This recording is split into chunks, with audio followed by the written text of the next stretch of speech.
Facebook group, the Facebook fan page, seen as all capital letters SCEN. Champions League, we are headed to the round of 8. We're going to talk about what's going on in the leagues, who's winning, who's out. So, of course, I have Joe. I have Zach. Germaldo behind the camera. We might get Germaldo to come on camera for a little bit later on. You may have another special guest soon. Joseph, talk to the people from the very comfortable position that you sit in these competitions. How's it going? Smug-ass look on your face.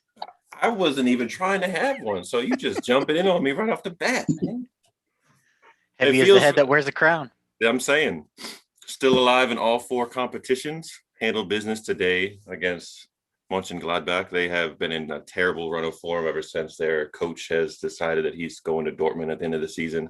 Very weird situation there because he is still coaching Mönchengladbach, but everybody knows he's out at the end of the season. So they didn't really look really inspired, and De Bruyne did what he does best. Gundogan continues his amazing scoring run. He's got 15 goals in all competitions now out of the midfield. Dude hadn't scored maybe 4 goals for City in like 3 years, and this year he's just running stuff from that midfield. Won their aggregate 4-0, so that's kind of what I anticipated. So they looked comfortable. They're sitting pretty in the Premier League. We are still alive in the FA and Carabao Cups, so life is good as a Man City fan right now. La. Yeah, we're going to talk about a little bit more. I can keep going, Zach, if you want. I have no problem. I got time, man. I got on time. City some more. We're going to talk about Man City a little bit further in our predictions as we are now, fellas, into the last 20% of the league season, pretty much all over the world. Europe, certainly. We're into the home stretch. So we're going to talk about City and where they're at. We're going to transition now to a man who is probably of the 3 of us in the most tense position and not just in the Champions League, in the league. Zach, I'm not a troller, so I'm not even going to troll you. I'm going to just ask you, how are you feeling? It's stressful, bro. Like I don't know. Like this is tough. This is real tough. You know, you go into you have a 1-0 lead against Atletico Madrid. Thankfully, you know, it's an away goal, so you're kind of up 2-0. But, you know, you have that, and then we're right in the thick of things for, you know, a Champions League spot next year in the Premier League. And, you know, these next 8 or 9 matches are all against, you know, good quality opponents.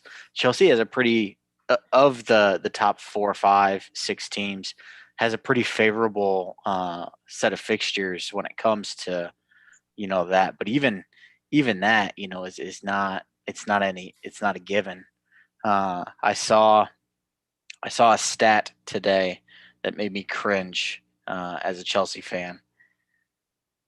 Of the last 11 goals we've scored, 7 of them have come from either Tammy Abraham, Mason Mount, or Jorginho. And all 3 of them are out for tomorrow's match. So that does not bode well. I know is that a accumulation of yellow cards, or is somebody injured? So Jorginho's yellow card accum, Mount's yellow card accum, and Abraham is injured, allegedly. So Timo Werner, here is your time. Kai Havertz, here's your time. This is, you know, opportunity. It's going to be an interesting top 3. If I had to guess, I think it's going to be. I think he's still going to play. You know, three at the back. Callum Hudson-Odoi's on the. So here's the interesting thing: does he put Callum Hudson-Odoi up top on the right wing, or does he play him in the right wing back spot and then you know, go from there? Mm-hmm. If he puts Callum Hudson-Odoi in the right wing back spot, I imagine Pulisic will start up on top on the right, or Werner, one of the two. If he puts Callum Hudson-Odoi up top, then I would imagine Reece James would start at the right wing back. Kai Havertz looks like he'll be the false nine. Tuchel said this week that he actually sees him as a true nine, which was really interesting.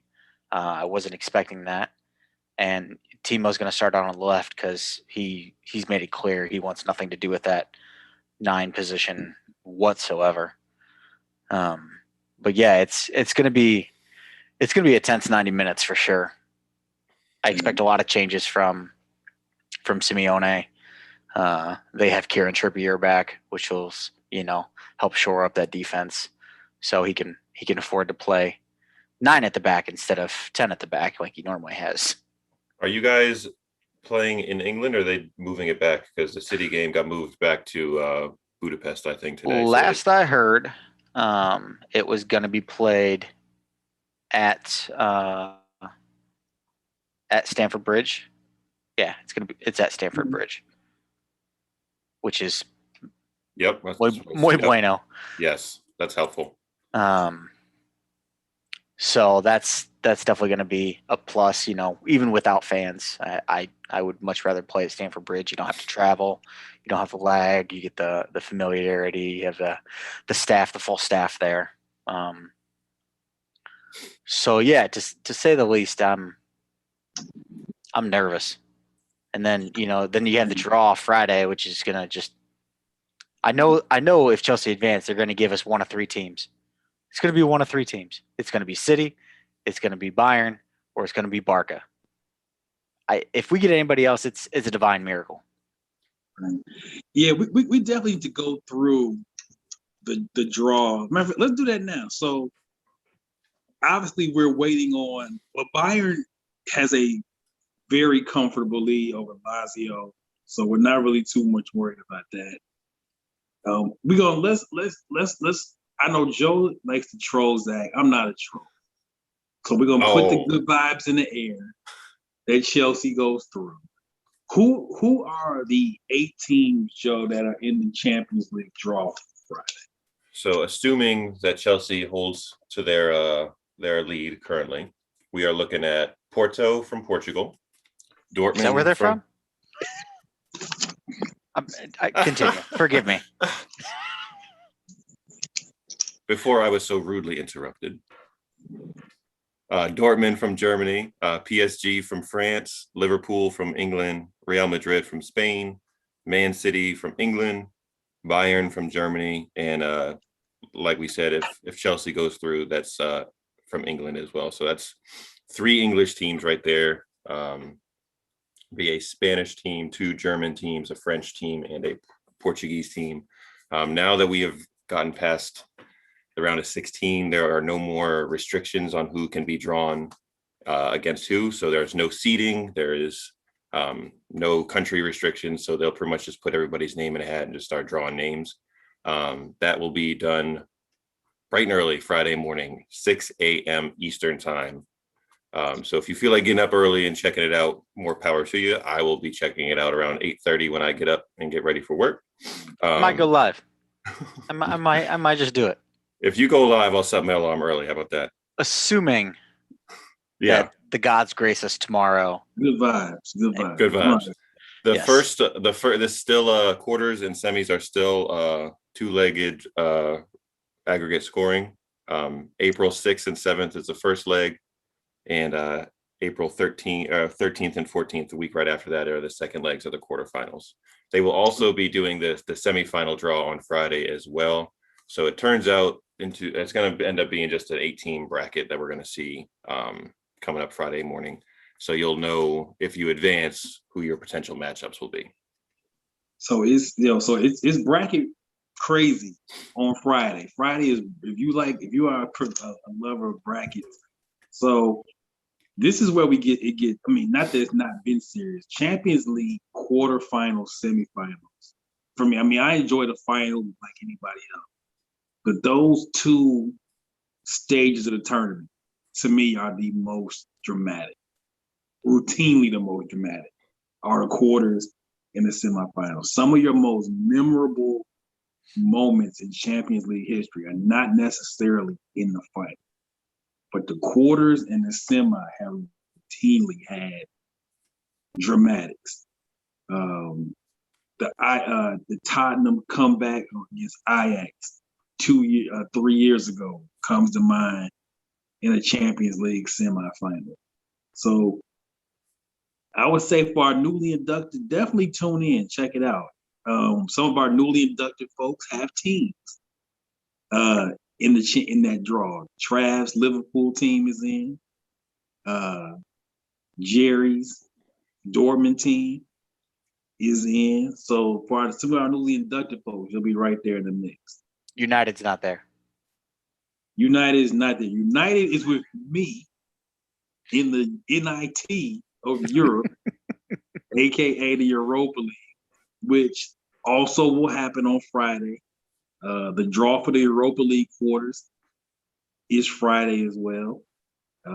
Arsenal, we're looking good. I think we're holding a 3-1 lead, 3 away goals. And we're back at Arsenal on Thursday. There's really even as Arsenal as we are, we should be able to hold this. So I expect us to be in the hat. United has a little bit different story come Thursday. Might be an early season for them. Yeah. They are 1-1 with AC Milan, who we'll talk about a little bit more. The Italian league leading AC Milan. And United needs a goal on Thursday. Ole cannot do what he's done so often and play for 0-0. And Man U's got a really big game on Sunday for them too, right after that. A couple of days after, they're playing Leicester, MJ's Leicester City in the FA Cup quarterfinals Sunday at 1:00. So there's not going to be any rest time or downtime there. They're going to have a quick turnaround. So we'll see how strong of a side he throws out there for those games. Well, he's got to throw out his best for both because you're in cup season now. You know, you got a gun for everything you can because, especially given that the Premier League is all but wrapped up. It's a mere formality at this time. I was hoping that they would have clinched today by some miracle. So, when Chelsea plays City here in a couple weeks, they can start the U18 team. We can just knock this out and get those 3 points and not the star. Go about it. Jesus Christ. I was waiting for you, bro. I was ready. This guy, man. I just get sick. Let's get to it, fellas. Let's talk about the domestic situation and kind of talk about what we see going on in this stretch form. We can start in the Prem. I think who's the champion is pretty. We're just the only mystery is which date is it going to be. As far as which day will Man City clinch the title, I think May 1st is it looks like a day they probably will be done. So the Prem should be over in about 5 weeks. But as Zach pointed out, Zach, go ahead and give us the rundown. The Champions League spots. So the qualifiers. So just a kind of quick update for our newly inducted. Whoever finishes the champion and whoever finishes in spots 2, 3, and 4 make the Champions League next year. So Zach, kind of give us how that looking right. Right now, you have Man United in second. They are on 57 points. Leicester is in third on 56 points. And my team, Chelsea, is in fourth on 51 points. West Ham is sitting in fifth on 48 points, but they have a game in hand. Liverpool is slowly creeping back. They're in sixth on 46 points. Everton's on 46 points in seventh, and Tottenham's on 45 points in eighth. So there is 6 points separating fourth and eighth right now.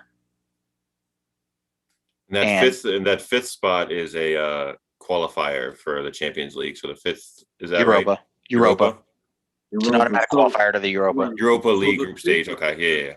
Right. So the fifth and the sixth spot are in the Europa.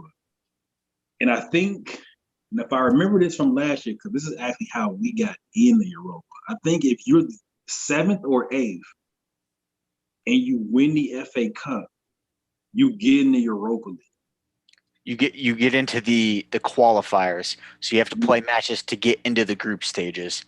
So there's like, it's weird because they have qualifiers before the group stages, where a bunch of like lesser countries that don't get automatic bids, they come together and play a two-legged match, a one-off. I think it's a one-off match to see who gets put into the group stages, and that's ironically there is a scenario where the 4th placed Chelsea team could not get into either the Champions League or the Europa League if Liverpool or Tottenham win. I'm sorry, if Liverpool somehow win the Champions League, they would get an automatic qualifier, which would push Chelsea down to 5th. And then if I think it was at the time, I think it was Tottenham or United somehow managed to finish 5th, then they would it would end up going to it's weird. It's a weird combination, but the race for the 4th spot becomes a spot, and Joe obviously sitting very pretty with where you're at. Do you think that stays as is for the last 9 games? I wrote down a top 5, and every spot is different except for number 1 from where it stands currently for me. So I have Chelsea finishing in 2nd spot, putting some good vibes out there for you. And this is based off of matchups going forward, right? I have Man U in 3rd, and I'm going to make Trav happy because I think Liverpool is going to get it together based on the matchups going forward. I think they're going to finish in 4th. And sorry, MJ, I have Leicester finishing 5th, strictly because they have a really difficult stretch coming up. They have Man City, they have West Ham, they have Man U, they have Tottenham, and they have Chelsea. And that is by far the most difficult last stretch of any of the top 5 or 6 teams. So if they're playing everybody around them, though, so there's still a chance for them to finish out if they do well. That's just a really, really difficult stretch. Chelsea has Man City, West Ham, and Leicester. Man U has Liverpool, Tottenham, and Leicester. And Liverpool, their only big matchup left is Manchester United. So I think if they can get their heads on right, they have some favorable matchups. So I think there's a good chance Liverpool could leapfrog some teams depending on the outcomes of what's around us, because everybody in the top, those top 2 to 7 spots are all playing each other. So there's a lot of movement that could be happening here. Leicester has had the same thing happen to them 2 seasons in a row, where they've had really good starts to season, and they've been bit. Number 1, they've been bit by the injury bug the last like 6 weeks, but they lost starting right back. Madison has missed time. Yep, Barnes is out too. Yeah, Barnes has missed time. And as Joe just hit on, that is a very difficult end to a season to get. Basically, to get the 2 of the top teams. You got Tottenham fighting for a spot, Chelsea fighting for a spot, Man United trying to hold on to a spot, and City, who even in cruise control is still the best team in the league. That's I can see Leicester, unfortunately, and I like Leicester. Same. But I think I can see them falling out of it just because of the schedule difficulty. And if they're not healthy, they may not hold on to that. That's weird. I also have Leicester City outside of my top 4.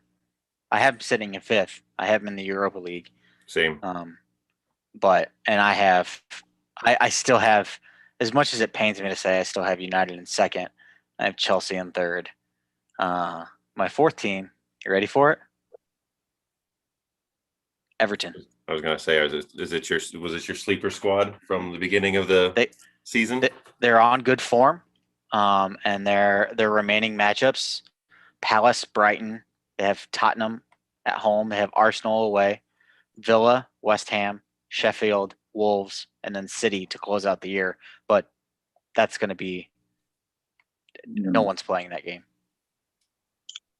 I think they have a shot. I think I can see Everton sneaking forward because I think West Ham doesn't have enough firepower, I believe, to hold on to that spot. I think Man United has given themselves enough cushion that they will comfortably hold on to at least third. I don't see them falling beyond third just because they've built up enough space.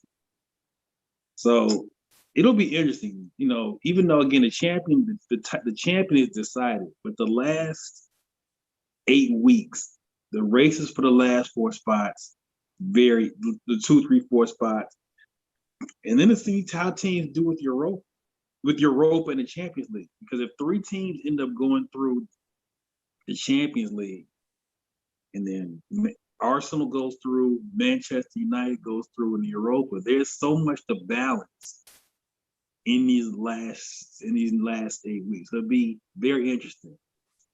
Kind of another tour around you. Go ahead. Tottenham doesn't have a very favorable schedule either. They have Villa, Newcastle, United, Everton, City, Sheffield, Leeds, Wolves, Villa again, and then Leicester City to close the year. And they have Jose. And they have Jose, and they're still in the Europa. So I really hope. Maybe this could be a jinx. I don't care. I would really love to play them in Europe. I would absolutely love a 2-leg with Tottenham. That would bring some added intrigue for sure. It would absolutely bring some fun to it. Just a personal note. So, fellas, let's kind of swing around Europe. The rest of Europe has real title races, except for Italy. So let's start there to kind of get that out the way, Joe. AC Milan leading this. Inter Milan, excuse me. Sorry, Inter Milan leading Serie A comfortably. 9-point lead right now. So Inter is in first on 65. AC Milan is in second at 56, both at 27 matches played. Juve is at 26 matches played, so they got a game in hand, and they're at 55. And then Atalanta is in fourth. Those are in Italy, the top 4 are all auto Champions League berths. So those are the 4 currently sitting in Champions League spots. Napoli and Roma are on 50 points each. So they're 2 through pretty much 6 are within 6 points of each other. So there could be a lot of movement happening there as well. Lazio is playing Bayern tomorrow. They are at 46 points with 26 matches played. So if they win their game in hand, they're sitting at 49. So they're right there. So you would expect AC Milan and Juve to finish in those as the 2 of the other 3 top 4 spots. It really comes down to, I think, Atalanta, Napoli, and Roma. And seeing who gets that final Champions League spot. And I personally would expect Atalanta to take care of business because they have, in the past 2 years, I think, have proven to be a regular in the Champions League. And I don't really trust Napoli or Roma at this point. So, yeah, down for you. I think Inter's probably going to take this one.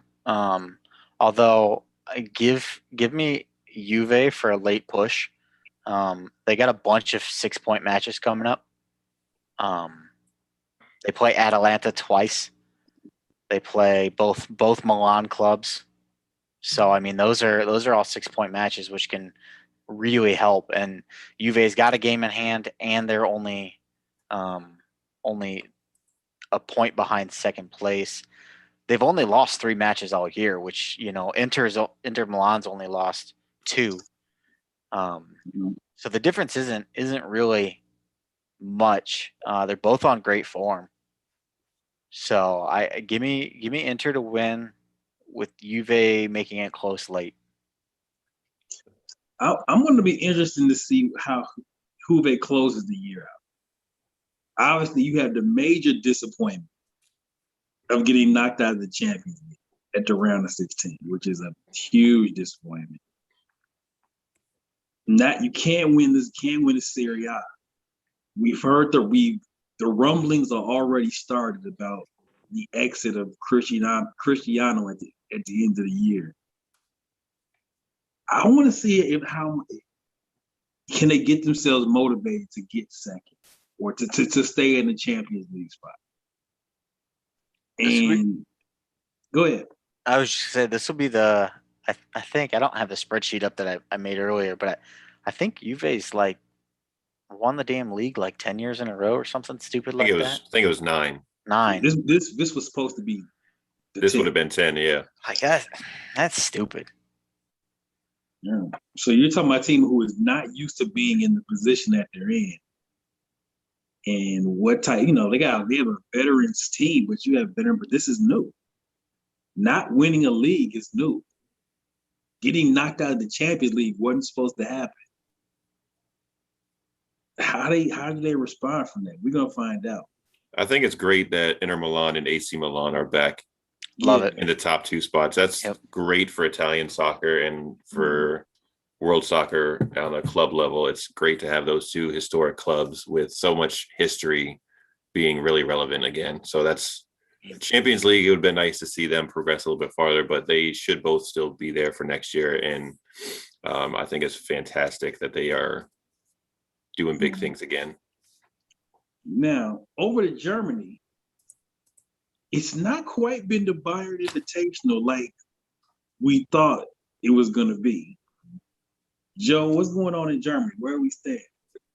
As it stands right now, Germany is also a automatic 4-spot qualifiers to the Champions League. So top 4 gets you to the big dance. Bayern's sitting on 58 points. All of the clubs are all at 25 matches played. So they still, we had talked to Zach, they have how many more games? They played 36. 36. So they have 36 instead of 38. So they have 11 more to go. Bayern's at 58 points. RB Leipzig is sitting at 54 points. Wolfsburg is sitting at 48 points. Frankfurt is at 44. And then the 5th spot is Dortmund. They have moved up 1 spot since our last show. They're sitting at 42 points. Leverkusen is at 40, and they are in the 6th hole. And after that, it's clubs that probably are not going to be finishing in the top 6. So it really comes down to, in this league, for me and for our boy Jerry, can Dortmund get themselves into a Champions League spot? And I think there's they play Frankfurt and Wolfsburg and Leipzig in the last 11 games. So there is a lot. There's still big matches to be played and can shift this top 4 round. I don't think Frankfurt is going to hold. I think Dortmund is going to get it together. And I had them finishing 3rd and Wolfsburg in 4th, with Bayern and Leipzig holding the top 2 spots. Here's what's interesting. First off, I lied. They play 34, not 36. So they only have 9 matches left. 9 matches. But Bayern, Leipzig, Wolfsburg, and Eintracht Frankfurt, all 4 of them only have 3 losses on the year. Mm-hmm. The only thing that separates them is the difference between wins and draws. Frankfurt's got 11 draws. Mm-hmm. I just looked at that. Wow. Which is insane. If you think about if they could convert those draws into wins, they would be right up there with Leipzig. Bayern being 4 points up and 9 matches left. Leipzig still has that 6-point match against Bayern. The caveat is that 7 of Bayern's last 9 matches all come against top 10 opponents in the league. Whereas Leipzig has the advantage there. There's only 5 of theirs are. So, when you don't want to talk about points at a premium, those two matches that aren't against top 10 opponents may matter a big deal. Plus, Leipzig just got eliminated from the Champions League, so they're out. All they have to worry about is the league now. You know, Bayern still got Champions League to go. I hate to say it. Give me Leipzig in the shocker. This is it's that match against the Leipzig Bayern Munich match. If that is still within 4 points or 3 points when they even get to it, becomes critical. That becomes like match of the year type stuff. I'm just glad the fact that Bayern has not run away with this. The fact that this is still interesting with 8 weeks to go is good for me, because in the previous years, Bayern has ended this. Like how Man City has ended the Premier League around this time. Bayern the last few years has ended the Bundesliga about this time. So I'm just glad that it's interesting. Now, if you got ESPN Plus, Bundesliga matches are all on there, and they are all replayable if you can't catch them live. So ESPN Plus, if you have that subscription package, lots of really good games in the Bundesliga to check out that are going to have a huge impact on where people are finishing here. So that's something to keep an eye on. It should be well within 4 points because it's April 3rd. That match is April 3rd. It's coming up quick. It's in 2 weeks. It's the first match after the international break. After the international break. Oh, okay. So that should well be, you know, Leipzig plays Armenia and they are like, I think 18th in the table. So they're going to get points there. It should be a good match. Shout out to the comments though, and Trav, he's not happy with our Liverpool slander because they won their last couple of games, so therefore they're automatically back to being contenders, I guess. And then I see Jerry in there also talking about Liverpool. So thanks for stopping by, fellas. But yeah, we're not here for your Liverpool games. I was nice to Liverpool. I put them in the final four or the top four. So he must be talking to Jerry because Jerry's poking the bear there with Trav, I think. That's got to be Jerry. And then we go to La Liga, go to Spain, where Atletico Madrid sitting on top, but Madrid is right there, and don't look now. Listen, they say just when you thought it was safe to go back in the water. Not so fast, my friend. Barcelona has climbed back has got itself within striking distance. Boys are hungry too. Joe, what's going on in Spain? Because this, I think, to me, is going to be the one that we all going to be end up watching the last week of the season. Atletico Madrid is sitting at 63 points. They have dropped some points the last five. They had 2 draws and a loss in their last 5 in the league. Barca is sitting at second at 59 points, so they are right there behind. They've won their last 4, so they are on a good run of form right now. Real Madrid is sitting in the 3rd spot on 57 points. Sevilla is in the 4th spot on 51, but they have a game in hand, so they have one more to play. If they win that one, they're sitting at 54 points. So you got all the top 4 spots, all Champions League spots within potentially 9 points of each other going into the last 11 games. How many matches left? I believe they play 38, so they have 11 games. Sevilla has 12 games. So there's still a lot to go, and a lot could happen in that time frame. And the top 3 are only separated by 6 points right now. Barca, Real, and Atletico are all within 6 points of each other right now. So that is going to be fun to watch. Does Messi stay? Does he end his Barca time with one more La Liga trophy? Does he leave at the end of the season? What's going to happen there? Real, I think the top 4, I think those 4 teams are probably going to be the Champions League representatives of that league, but where do they finish is the big key, because Real Sociedad is at 40, sitting on 45 points. But if Sevilla wins and they're at 54, that's a lot of ground to make up. So I think those 4 teams are probably going to be your representatives in the Champions League next year, but who finishes where?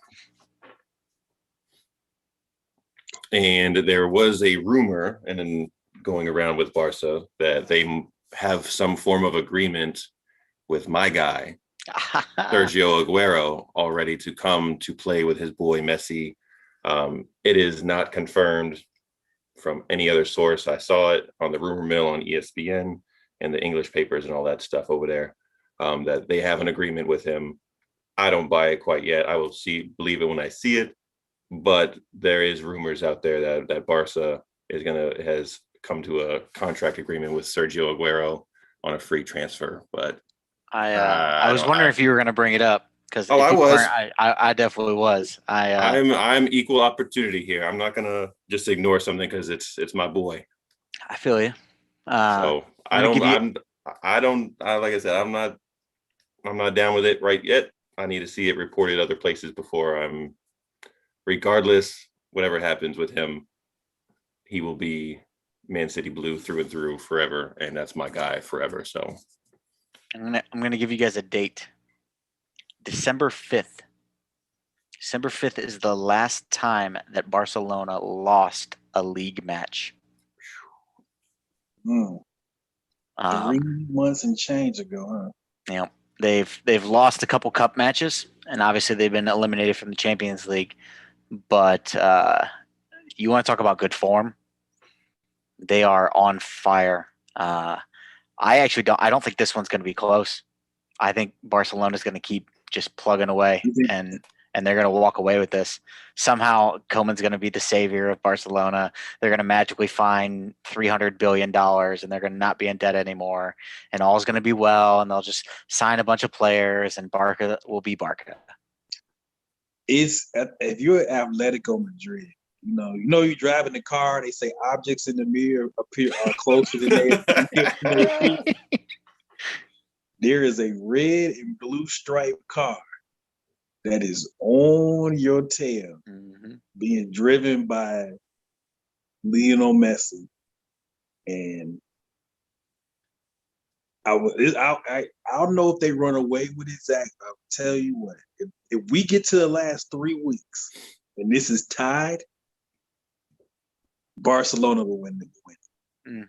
Because I think Messi will pull something out of his hat. I'm not gonna curse. He will pull something out of his hat in the last 3 weeks. If this is tied. So if you're Atletico Madrid, you have got to keep this lead at 4 points or better. Because if it's close at the end, he's not the guy you want to be fending off if it's close and with 3 weeks to go. May 9th, Barca, Atletico Madrid. That is the 4th to last game to be played. They match up, so there is a 6-point game right there. Where's it at? Give me 2 seconds. It said, no, that's the wrong one. I'm at is Barcelona. It says TBD. I don't think they have Madrid. It's at the Camp Nou. That's the time. So it's in Barcelona. Madrid, you need a 6-point lead. Yep. When that match is played. Yep. It's got to be 6. If you know anything about Atletico Madrid, like as a fan base, they are one of the more tortured fan bases in world football. Yep. Like they have all the angst, all the anxiety. So for their mental health and their sake, they better have a bigger lead than 4 when that match comes around. April 11th, another big day in La Liga. That is the second El Clasico, where Real again, Barcelona match up. So in about a month's time, we will see that one, and that is in Real Madrid home game. It's at the Bernabeu. Let's while they're fresh on our minds, can we talk about Real? I gotta bring them up. Like, how, man, I feel bad for the guy, like to a degree, because obviously he came in overweight. Like that's on him. We talked about this before, Ronnie. Yeah. Like the Yeah. move to Madrid was more important than playing for Madrid. Yeah. But the sheer incompetence of that medical staff to allow Eden Hazard to get hurt this much is unreal. It's very rarely do I say I feel sad for highly paid professional athletes, but this is kind of sad. You know, obviously, as a Chelsea fan, you got over. Thank you for the $100 and whatever $1 million. Yeah. Appreciate you. But man, it is. I just think it's a case like we talked about, Zach. I think the move was the trophy for him. Mm-hmm. I don't think this was. He just never was committed enough to this to be in the shape that he needed to be to not only avoid injury but to play. Which is sad because the talent level that he has is unbelievable. He's up there in the discussions for the Ballon d'Or. Like, you know, he may not win it. That's perfectly fine. To win the Ballon d'Or is it's just hard to do. He's an extremely highly talented, highly skilled. It's interesting because they, ironically, a interview with Jose Mourinho came up talking about Eden Hazard the last time he coached him at Chelsea, and he basically he kind of forecasted this. He talked about the fact that Eden Hazard was the most fouled player in the Premier League every single year he played in the Premier League, which is crazy. Well, once he became a starter, obviously not once he was just starting. Yeah, but he routinely was on the ground, and not for he diet. said He routinely got knocked down. He said that is the physicality of the English league is gonna catch up with him, and it will be detrimental to his career. And he's right. You know, it's most certainly also on Eden for his, you know, bonbon eating and ice cream stuffing, whatever he decided to do once he got to Hala Madrid. But he's missed extensive time with 4 muscle injuries. Come on, man. That's more than just the player. I don't disagree. I think, especially you would think, when you pay that much for a player, when you pay 9 figures for a player who we know, and Zach, you talked about the physical nature of the Premier League. He took a beating in the Premier League, and he wasn't the most well-conditioned dude in the Prem. No. I would just say. So to me, if you're going to pay 9 figures, you got to say, look, when you get here, we're putting you on whatever program because you mean. So yeah, it's tough, man. Eden not working out is tough. And it's not just one, like it's not the same muscle injury every time. It's a different one every time. Mm-hmm. So you know it's not like, I do feel bad when people get injured constantly. However, he's got to bear a decent amount of responsibility because his warm-up habits and his practice habits have been a talking point before. So a lot of this falls on his lack of preparation at times and taking warm-up time seriously. When it's constantly muscle injuries like that, that's lack of prep time and taking your warm-ups seriously and proper conditioning and eating and all that kind of stuff. So as a City fan, I know how it is with guys being muscle injuries. Vincent Kompany could not, for the last 2-3 years of his career, he could not stay on the pitch for more than 2 weeks at a time because he kept ripping up his hammy. But with Eden, it's just like different stuff every time. And like you said, the training staff, for sure. I mean, we've seen that in American sports where the training staff just doesn't get it with certain guys. And it was like we always kind of have our jokes and fun with Neymar, but like Neymar's injury, like he'll break his, like if you break a bone, that's not a conditioning issue. That's an accident. That's an accident that you just keep having bad luck. But to your point, Joe, and your point is that you have continuous muscle issues, continuous. That's between a player and the fitness pro, whatever they're doing with him is just completely off. It's really off-putting. Like, and that's my frustration right now watching Pulisic. Is, you know, his tends to be the same kind of like company. His is usually his hammy that he keeps having issues with. But even then, like, you know, that's really frustrating. And to touch on your Neymar point, everybody knows that I'm probably one of the biggest proponents to Neymar. I will routinely call him Charmin Extra Soft, but he is one of the top 3 players in the world consistently. And when he actually does get fouled and injured, like legitimately fouled, not his normal foul where he rolls around on the sideline for 15 yards. It's a legitimate thing. His injuries are always very, very serious. You know, they're always something that cannot be helped.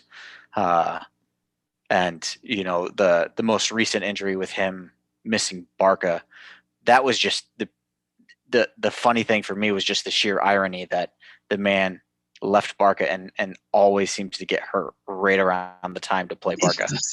It's crazy. His injury happens at the same time every season, right? When you get to the round of 16, Neymar is not going to be. He's just not. Something will happen. So, man, yeah, Eden, man, that's sad. That it's just. Also, I don't know. He might be Gareth Bale part 2. That's a fair comparison. They paid more. They paid way more. And he's giving them less production too. Right. Gareth Bale has a resume at Madrid. Like Gareth Bale has a career highlight package at Madrid before all this happened. So well, Eden does too. It's just on the physio's table. Exactly. Man, the presentation was the best day. Hey, man. That was the best day. It was an Eden Hill to Jersey. That was the best day. Welcome to my TED Talk. Man. My guy Trav in the YouTube comments said Mane needs to be on the same diet, whatever they get. Eden on, Mane's got to get on that same diet because he's having some of the same issues. But you know, we talk about Liverpool, they have to reassess. I think they are going to have to reassess. When you have that many injuries, you have to reassess everything. Even Klopp, like how we playing these guys, how we practice, they have to go through everything. Reevaluation time for sure. Just reevaluate the whole thing because you just can't have that many injuries at one time. Like that is a monstrous amount of injuries. That's an abnormal amount to have in a year. So it'll be interesting. So Zach, as we kind of wind down the program, 1 to 10, 1 being I'm cool, 10 being I'm truly losing my mind. Which are you more nervous about? Holding on to 4th or advancing in the Champions League? Oh, holding on to 4th, no doubt. Absolutely. I mean, that's not even close. I'm at 8 for holding on to 4th. I'm a 3 or 4 for holding on to the second leg of this match. Why is that, do you think? Well, 1, it's the sheer amount of games to be played. That's a big factor. 2, we have the away goal, which is huge. You know, you can concede a goal, but you know, still be up. And And truthfully, the one thing that was plaguing us under Frank Lampard was our defense. That's now the strength of this team. Mendy has something stupid like 12 or 13 clean sheets out of like 20 games. Mm-hmm. So, I mean,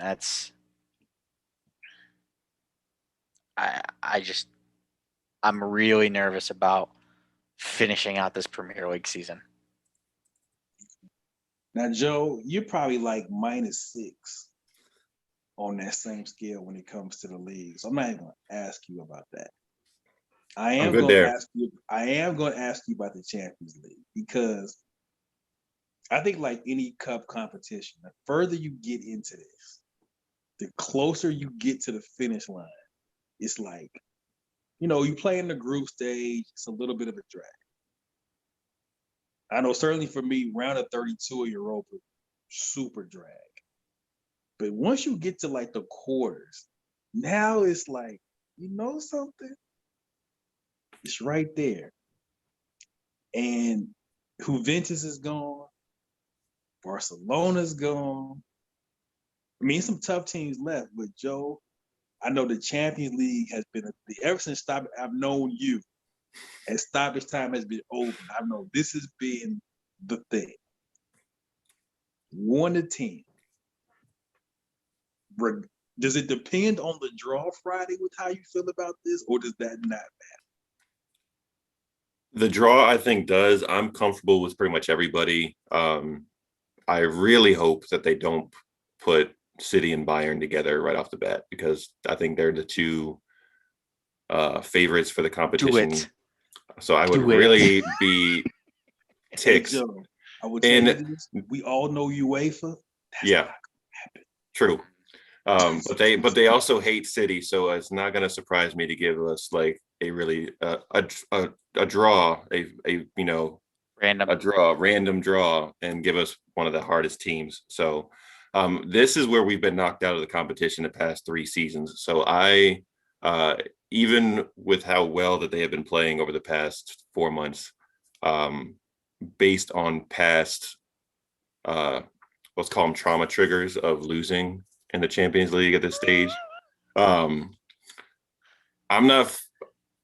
at like a 6 or a 7 on the concern level, because past 3 years I felt pretty good, and we lost to Lyon, we've lost twice to English teams. We lost to Liverpool and we lost to Tottenham, and all of which, besides Lyon, the 2 English ones were extremely difficult for me to recover from, because the Tottenham one was kind of taken from us in the last kick of the game. Pretty much, we had a goal scored that was supposed to take us through, and it was ruled offsides by the minusculest of tiny little margins, and it was VAR that got us.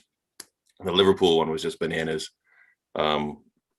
with that first leg when we showed up, and their fans were throwing eggs and flares and all that craziness at our bus, which totally threw us off. So I'm hoping that this year is going to be different, but the concern is definitely there that this is the round that we've been knocked out the past 3 years. So I hope that they put Bayern and City on opposite sides of the bracket, but I also wouldn't be surprised if they're one of our potential matchups if we get through. I also wouldn't be surprised if they throw Liverpool at us just for funsies, just for kicks. Mm-hmm. You should be happy about that. You would think so, but based on past, but you've played Liverpool extremely well this year. Extremely well. I think I'm not going to ever tell you how to feel about your team, but I think City's in such a different place than they were last year when they went to the quarterfinals. Mm-hmm. I think last year was just a bad season for City, just period. I think they were in a different place this time last year. Other than Bayern, I don't see anybody else in that 8 other than Bayern that really troubles them. This version of City over 2 legs. As soon as I start feeling good, though, and confident, that's usually when bad stuff happens. So I'm gonna be somewhat reserved in this situation until we get through to the semis. Now, I think a healthy PSG team might challenge them. Healthy PSG so. I mean, we're definitely going to talk about this next week when the draw comes out. To me, it's City, it's Bayern, and it's PSG. If with the big asterisk, if Neymar's healthy, to me are the best three teams left. But we'll talk about that next week. Now, if anyone from UEFA is watching this, if you want to do stoppage time aside, draw Man City and Chelsea. If you really want to do all of us a really big favor, because I would love to get the blue. We need the blue versus blue Champions League podcast. The world needs it. Joe, listen. Joe's my boy. we gonna have words. We're gonna have words that week, that 2 weeks, that month. And I'll just caveat that now with saying that I mean everything that I say with love, and don't take it too seriously, because leg 1 and 2 are back-to-back weeks, so we would have 2 straight weeks of interesting conversations and discussions. We are sending positive vibe that Chelsea gets through tomorrow. And if I wake up Friday morning and I see Chelsea and Man City drawn in the quarters, Joe, you talk about you gonna be at work at 8:30 in the morning. If you two draw each other Friday morning, I will go live Friday morning because I'm instigating trouble. Just so we're clear, if they draw them, I'm getting off of work. I'm driving my ass to Chicago and I'm beating your door down. On live. I don't know. That would be the marquee one. Lesser, just a little bit below that would be if either of us get drawn against Dortmund, so we can give our boy Jerry some hardcore grief too. We could have half of the Champions League could be us. Mm-hmm. Chelsea, City, Dortmund, Liverpool. We have a 50% chance that you all will draw each other on Friday. Oh, this is going to be fun. And a 50% chance that none of us draw each other. It's going to be fun. Zach, man, it's going to be fun what we see. Positivity. Let's send positive vibes out there, right? I'm just trying to get past tomorrow. Let's just get past tomorrow first. So all you folks in the YouTube comments watching this, 4 p.m. Put your trolling to the side. I just ask you to put your trolling to the side for tomorrow. We need Zach's Chelsea to get through. Because once Zach's Chelsea gets through, as of Friday, then we can have all the fun. Bring it. I'll be ready. Because truthfully, we get through this round.